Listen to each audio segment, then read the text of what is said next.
Hello everyone, this is CJNovo992 and today we're back for another brand new video. And yes, I know, I missed yous as well. Take a wee seat, on yous go, have a wee seat people, it's been ages. I literally haven't uploaded since last year.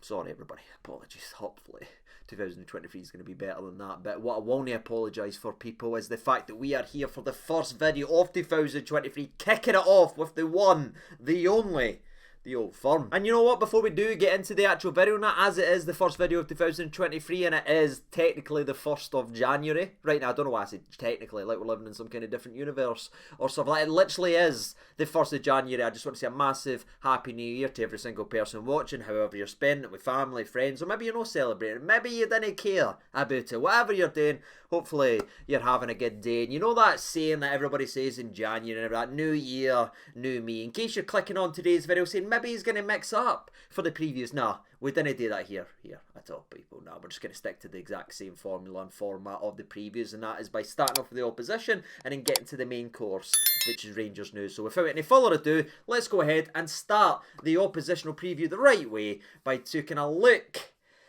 at tomorrow's opposition, which is none other than Celtic, who at my current time of recording are sitting first. Which, I'll be honest with you people, I find pretty disrespectful because it's the exact opposite of what I asked Santa Claus for, but nonetheless, we'll get in to the Celtic side of today's video. And to be fair, Celtic are what they have been for a little while, since pretty much Ange Postecoglou came in and steadied what was at that point a sinking ship, because that's what it was. But he didn't just steady the sinking ship. No, he's turned it around and he's got them sailing away, people, because this is a Celtic side that is built to go forward. We've talked about it in many preview videos, but they continue to back it up with stats and statistics. This team is devastating going forward. I mean, through 19 games in the SPFL, they are sitting with 61 goals in the calendar. They are averaging just under 20 shots a game. When I tell you this team is built to go forward, it is all right there in front of you. And I know I could probably just finish it up right there and that would tell you they are good going forward, but for me that's a bit of a disservice to this channel and the people that tune in. We like to dive a little bit deeper, and just saying, oh, this team's good at attacking doesn't really paint the picture of the game or the challenge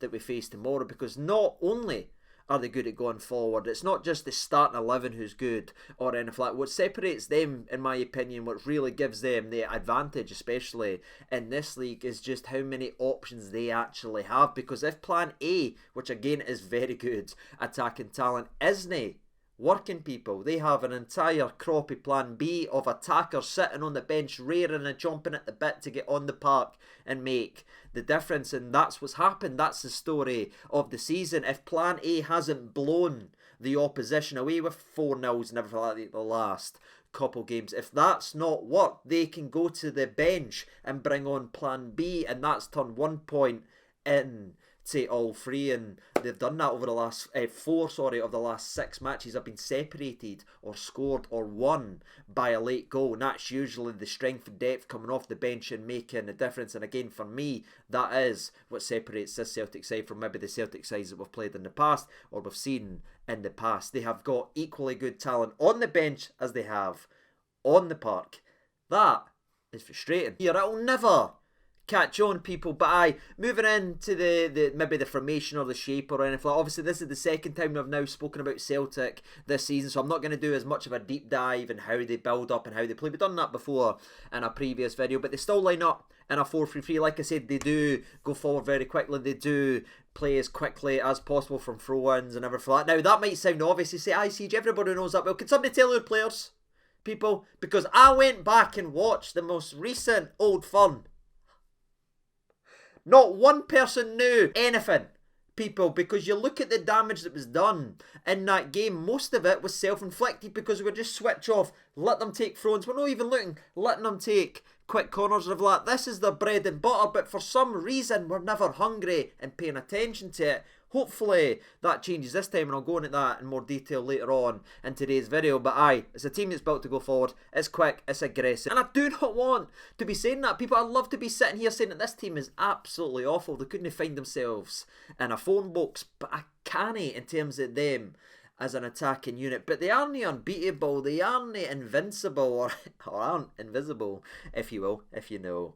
you know. They do have some vulnerabilities, and again, despite them having a very impressive defensive record in the SPFL, that's because 99.9% of the league doesn't actually attack them. When you look at Europe, and I know that's quite ironic given what we've done this season in Europe, but again, centre mids at centre back, no strikers, Leon King getting thrust in a deep end. It was a mess, Rangers' European campaign, right? But if we're looking at Celtic, if you're looking at teams that actually meets them and goes after them and attacks them and puts them under pressure, you usually get some change for Celtic when it doesn't all go their way, when they aren't getting to absolutely dominate games of football. They have leaked goals, they have had some poor results, and that's what you need to look at, because again, you're not going to get the likes of that for the Livingstons, the Aberdeens, because they didn't attack Celtic. That's why we need to continue to look at Europe and us a couple years ago. No under Gio where we sat back bent there and says, have a wee shot Celtic please, we'll try and hit you on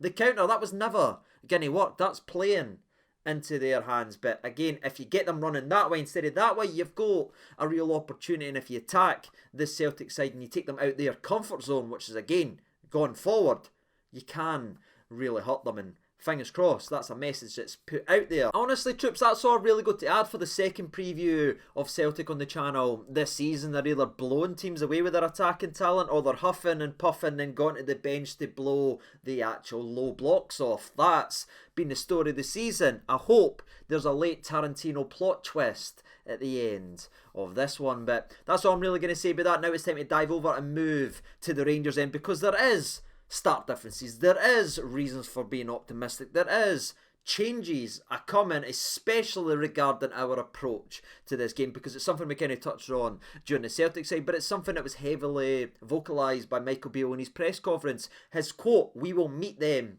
at the halfway line." I don't know why some people were a little bit confused by what he was meaning there. For me, it's pretty obvious. We will not sit back. We will not drop deep. We will be right up there and we will be right in their faces, or at least that's what I took from the game, and it's exactly how we approach games under the management of Steven Gerrard and when Michael Beale was last here. It was fiery. There was tackles. We did just absolute battle. And listen, we never won every single... We won a lot of them, but we didn't win every single one of them. But we always gave a good account of ourselves. We always put it on the line. That's not something we could have said over most of the games under the management of Gio. And that for me is exactly what I need to hear, because that's the mindset that I think can hurt a Celtic. And listen, I know I get mocked and I get clipped all the time for saying this, but I still look at these starting 11s when the both teams are at their absolute best. I'm not talking about James Sands at centre back or Sakala up top because we've got no other strikers. I'm talking about when Rangers has two centre backs on the park, the two best centre backs, when they've actually got strikers on the park. When you look at the two 11s, I don't think there is a drastic difference. I know there's 9 points in the league and everything, and you look at the goal scored, I get all that, people, but I just think of when you put them both on there, I didn't see too much of a difference. The only difference that I do see where I think Celtic do have the advantage is when you look to the bench, because again, there's equal quality there. When you look to our bench, you say, is that guy still here? And that right there has to change, whether it's in January, which again I'm hoping to get a couple first key players in during this window, but also in the summer under Michael Beale. It's no an overnight fix. We're no all sunshines and rainbows. We know there is a place to go, but I still 24 hours before the game think that we can put out a team as a starting 11 that can match theirs and make it a lot better or a lot closer than the 4-0 thumpings or 3-0 thumpings we've had in the past. That's what I believe. Let's just hope the players go out there and do the job that they know they're capable of. And actually, circling back to something I just said a minute ago about Celtic having better strength and depth, well, it's getting a little bit better on the Rangers end. It's not as eye-droppingly terrible as it has been over the last 3 months, because we have 2 names returning probably to the bench that drastically improves the quality. That's Cholak and Roof, who's been confirmed to be involved in the squad tomorrow, which again is big, because if you look at if it is a tightly contested game, if Celtic do start making their changes, at least we can look to our bench and see quality in a Cholak or a Roof, possible game changer. So that right there is a boost. Everyone else remains on the exact same timeline we spoke about just before the Motherwell game, so I'm not going to sit here and bore you every 2 days and repeating the exact same thing. When there is updates regarding players returning, I'll certainly tell you right here, but I always maybe stress about it or worry that I'm repeating myself every 3 days. Like, I don't want to bore you. Everyone else remains on the exact same timeline. So, the only 2 players that's returning is our boy Cholak and Kamaru. But that does mean that Alfredo Morelos has been okayed to play versus Celtic. Now again, it might be a wee bit of mind games in the press conference or that, or the big man might be alright, which makes it his first Old Firm in, I can't remember when's the last time he actually played, because he's missed like the last couple because of injuries, and he's nearly missed this one now because he had to be withdrawn versus Motherwell because of a clear injury and everything like that. I'll look at this game. Do I think Morelos is at 100% even if he does start? There's no chance in hell he's at 100%. But if he is able to go, I'm glad that we're going to see him versus Celtic, because despite my frustrations, and I've voiced that, my opinions and that on Morelos' time at Rangers and certain games and how much he's drove me absolutely crazy, I do look at this type of game and say we've probably missed an Alfredo Morelos, the guy that relishes the battle, the guy that can win free kicks, the guy that can stand up there himself and turn a long ball in to attack. Again, how long's he got on his legs? I don't know, people. I would be picking him as my key man ahead of the game if he didn't pick up that injury versus Motherwell, but if he's in his starting 11, fingers crossed, he can go ahead and day son, because by God, do we need some? Now, if you're wondering who I now pick for the key man in this game, I probably should have said Big Goldson or maybe even a Ben Davies, but I think from an attacking perspective, if we're going to have a good afternoon, if we're going to win this game, it's going to come from the talented, if not inconsistent, feet of Ryan Kent. And I look at his new positioning again, or old position, if you want, under Gerrard and Michael Beale. He always seemed to hurt Celtic playing in the middle, having that freedom, and if we are going to be successful, I think it's going to be again him driving that there. And that's all really good to say. It's a massive game of football as well, and truly a must win for Rangers. But again, you shouldn't fear anything, or if, like, yes, they're a very good side, but so are we when we actually have players on the park that plays in their positions. That's all really good to add. I'm excited about the game tomorrow, but again, I know it is New Year's Day, so I'm not going to spend too much or waste too much of your time. Hopefully you're having a great day, and as always, I will see you tomorrow after the game. Before we wrap up though, prediction, people. I think I'm batting like a 297 on the channel. I think I've had 2 correct out about 97 on the channel, but I feel it in my fingers. Some might say I feel it in my toes. I'm going to go with Rangers 2. You know where it's gone, eh? Celtic 1, the channel favourite, people. Ryan Kent to either score or create. And I just feel there might be a wee bit of bench play, because everyone, and rightly so, is talking about Celtic strength and depth. But imagine a Cholak coming off the bench. Imagine a Roof. That would be lovely, people. But with that being said, that's reached the end of today's video. I will see you tomorrow after the game. Take care of yourselves. All the best, and bye.